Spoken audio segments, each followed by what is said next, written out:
The film Soylent Green was made in 1973 and set in a dystopian world in the year 2022, where the government is secretly feeding the people food made of people. And the most pleasant experience one can have is state-assisted suicide. While government-run media pushes the idea of cannibalism, government-assisted suicide is officially now a thing in 2022. Before COVID, you could always count on modern medicine to keep you alive, so long as you had the money or insurance to pay for it. But these days, the hospitals seem more likely to liquidate you. And in Canada, they will help you kill yourself, even if you don't really want to die. Amir Farsood has applied for medically assisted dying, known as MAID. He lives in constant agony due to a back injury, but has started the process for end of life because his rooming house is up for sale and he can't find anywhere else to live that he can afford. He barely survives on Ontario disability support payments, which are just over $1,200 a month. He doesn't want to die, but being homeless is not an option. I know in my present health condition I wouldn't survive it anyway. Farsood meets the criteria for MAID: physical suffering due to disability that cannot be relieved. His doctor, who knows Farsood's real reason for MAID is his fear of being homeless, signed off on the application in August. Farsood needs a second to do the same. There's a 90-day waiting period. He believes he could potentially access MAID in about a month.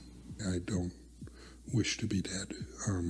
Even with the pain, even with the meds, I still want to be here. According to the Canadian government, they are getting several requests for suicide from children, who they refer to as mature minors, and they are seeking to amend the laws so that these children can be euthanized without their parents' consent. There are posts on social media that suggest this might be true, which shouldn't surprise anyone. The quality of life for Canadians is at an all-time low, and the motive for helping Canadians kill themselves is allegedly to save the government money. They have saved $90 million. So, I mean, that's like 4 missiles flying to Ukraine. The government has infinite money for refugees and for, foreign aid and for Democrat campaigns and for waging war in Ukraine, but no money to keep people alive. That's too expensive. This is the plan how they're going to save money.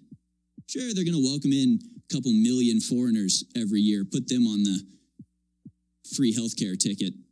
But average Canadians, sorry, it's time to suicide. It's time for death. After 6,465 individuals committed suicide with the help of MAID, medical assistance in dying, the Canadian government saved $86.9 million, about $13,000 per person. That's what an individual's life is worth today in Canada. The economists running Canada concluded that the savings from MAID are so far negligible, but the suicide program should continue.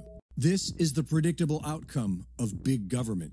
When unnecessary jobs are created and given to lazy idiots, then economists and bureaucrats inevitably sort everything out. And they only see us as a resource, which turns civilization into a meat factory.